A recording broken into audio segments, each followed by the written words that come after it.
నూలు నూలులో శతాబ్దాల గౌరవం, పట్టు పరంపరకు ప్రతీక, సంప్రదాయానికి శాశ్వత చిరునామా సఖీ.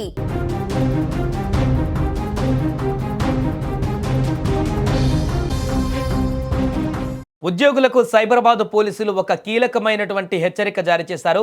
ఇవాళ సాయంత్రం నగరంలో మోస్తారు నుంచి భారీ వర్షం కురిసే అవకాశం ఉందని భారత వాతావరణ శాఖ హెచ్చరించింది. ఈ నేపథ్యంలో రోడ్లపైన తీవ్రమైన ట్రాఫిక్ జాములు ఏర్పడకుండా ఉద్యోగుల భద్రతను దృష్టిలో ఉంచుకొని Cyberabad police weather alert and traffic అడ్వైజరీని విడుదల చేసింది. సైబరాబాద్ పోలీస్ కమిషనర్ విడుదల చేసిన ఈ అడ్వైజరీ ప్రకారం గచ్చిబౌలి, మాదాపూర్, రాయదుర్గం, హైటెక్ City, financial district, Serilingampally, Kukatpally, Chandanagar వంటి ఐటీ హబ్లలో పనిచేసే కంపెనీలు, విద్యా సంస్థలు, ఇతర సంస్థలు తమ ఉద్యోగులకు విడుదల వారీగా ముందస్తు లాగౌట్ సౌకర్యం కల్పించాలని కోరారు. దీనివల్ల రోడ్లపైన ట్రాఫిక్ తగ్గి అత్యవసర సేవలను ఎలాంటి ఆటంకం కలగకుండా ఉంటుందని పోలీసులు తెలిపారు.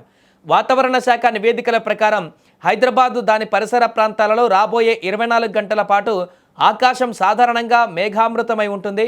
నగరంలో బలమైనటువంటి గాలులతో కూడిన తేలికపాటి నుంచి మోస్తారు లేదా భారీ వర్షాలు, ఉరుములతో కూడిన జల్లులు పడేటువంటి అవకాశం ఉంది.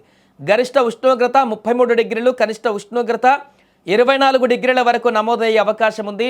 తెలంగాణ వ్యాప్తంగా మరికొన్ని జిల్లాలలో భారీ వర్షాలు, మరికొన్ని చోట్ల వడగాల్పుల తీవ్రత కూడా ఉండవచ్చని ఐఎండీ పేర్కొంది. ఈ నేపథ్యంలో ప్రయాణ సమయాలలో ఇబ్బందులు పడకుండా ఉండేందుకు వాహనదారులు, ఐటీ ఉద్యోగులు వాతావరణ అప్డేట్లను గమనిస్తూ అప్రమత్తంగా ఉండాలని, ట్రాఫిక్ నిబంధనలు పాటిస్తూ పోలీసులకు సహకరించాలని సైబరాబాద్ ట్రాఫిక్ పోలీసులు విజ్ఞప్తి చేశారు.